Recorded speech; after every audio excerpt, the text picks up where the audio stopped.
grow to a point, if the volume is there to a point where we can grow, and if we have to allocate funds out of our department money to pay individuals to cover that volume, we can. We anticipate maximizing the grant funds, and so you know, living off of the grant for as long as we can, and then having that money in the bank to use or start, I mean, any kind of cost that we incur after the grant is.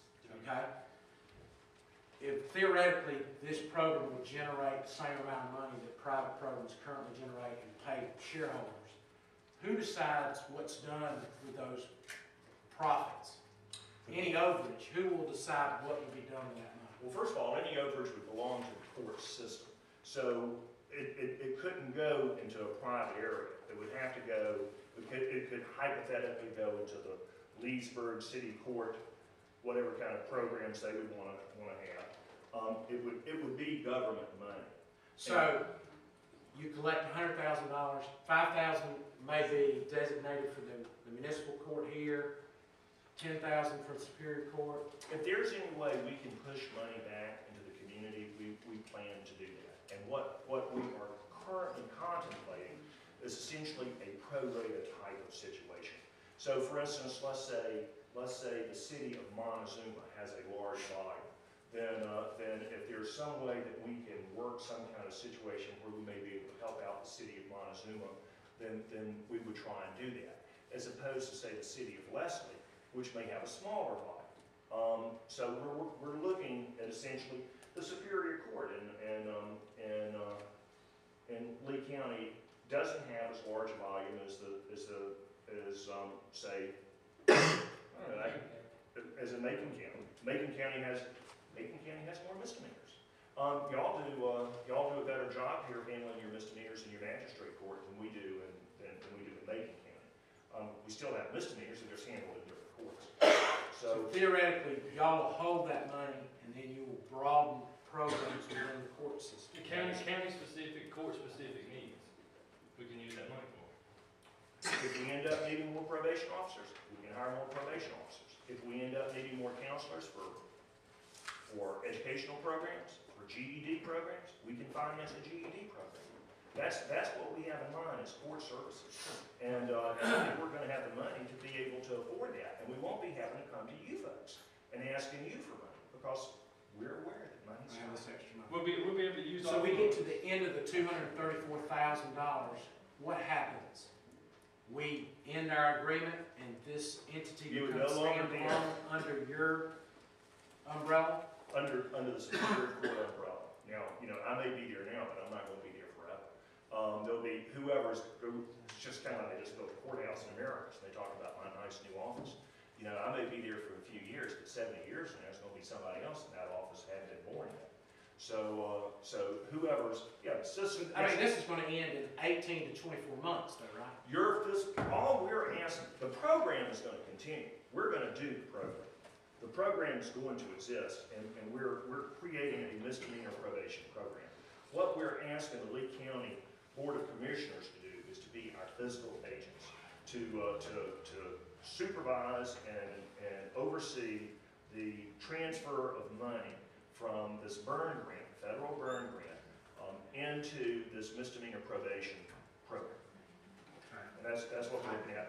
Now, in terms of what might happen 5 years from now, if the Board of Commissioners wants to say, look, we want this in our contract, then that's something that you would have the authority and the power to say, well, we want to put this in the contract, otherwise we're not going to do business with you. You would have that opportunity.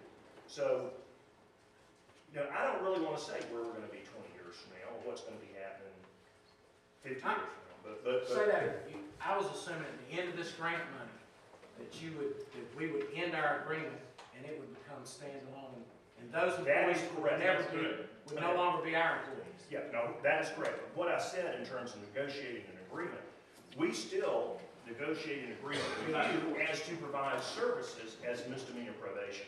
And what we have is we'll have a court services program that will be a government court program that is responsive to the courts themselves, that are hired and fired by the courts, and that are run by the courts, as opposed to these people that are answerable to some board of directors.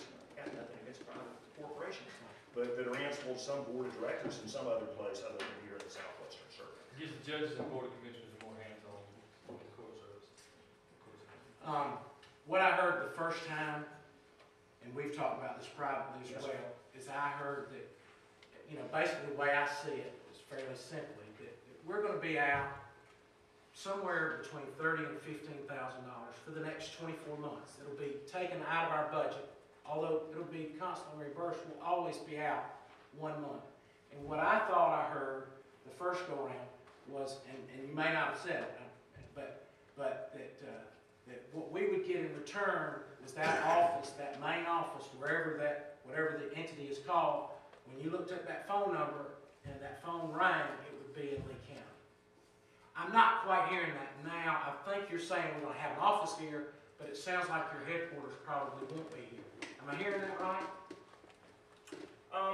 No, you're not hearing that right, but no, I don't have a problem with having the headquarters. I do think that there will be a natural business need for an office in Lee County. I think what I want to do in running this program is I want to run what is the best business practice. I don't want to be in a situation where somebody has some nephew who wants to be a probation officer, so we're going to have to deal with them. And you also need to realize, see, I've got 6 counties I'm dealing with, and Lee County is my main county. So Lee County is going to receive the majority of the services, and it's going to be the majority of the focus. But I can't forget that I've got Macon County, and I can't forget that I got Stewart County.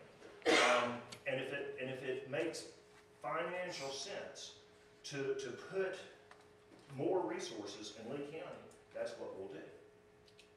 If it makes sense to do that, that's what we're going to do. Now, I don't want to make any bad promises, but I think that we have a justification for at least an office here in Lee County. I anticipate that if y'all will be our fiscal agent, I anticipate in 60 days we'll have an office here in Lee County. And I also anticipate in 60 days, hopefully, assuming that you approve our contracts, that you will allow us to be your service provider, then if we can't be providing service, then we're not going to be able to then we're not going to have a need to be put in an office here. So I'm counting on the fact that we're going to be able to have approval from you to be the service provider. But I think we're going to provide a superior service. And we've been approved by the Administrative Office of the Courts. We've got certified probation officers that are going to be there. We've got people that have been experienced, that have got years of experience as probation officers. And we're just looking, we want to be your service provider. Yes, sir.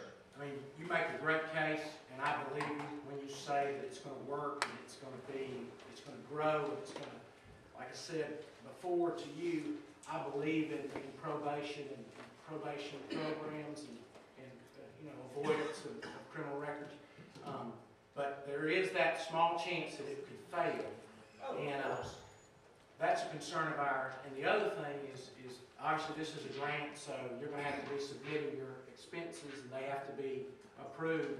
Could we put in our agreement that if for whatever reason, we have a situation where the people, those county employees become unemployed and we become liable for their unemployment, that we could take that money out of the fees that you have collected, and if we have any unapproved requests for funds from the grant that are not approved, say we buy a widget and they say we can't buy a widget with grant money, that we can take the money out of probation fees to cover. Let me look at my lawyer, but I don't see any reason we couldn't do that. I think that there's actually already a provision in there, in the memorandum of understanding, stating that we will cover all costs. I think the memorandum is Whether pretty it's out clear. of We have our no liability. profits Yeah, or out of the grant funds, whatever's not reimbursed by the grant, we will be liable for. I believe that's already in there. Judge, I have a couple of questions. Sure, yes, sir. And I don't mean to take too much of your time. No. I think this is going to be a really potentially great program. I just want to get my mind straight. Sure. Yes, sir. At the present time, Jim Pack's in business for himself, right? He's in with 2 other guys. They own the company. Jim is actually, he does not own any shares or equity in the company. He's just a worker for the company. Okay, but He's an agent. he works 2 days a week. His office is located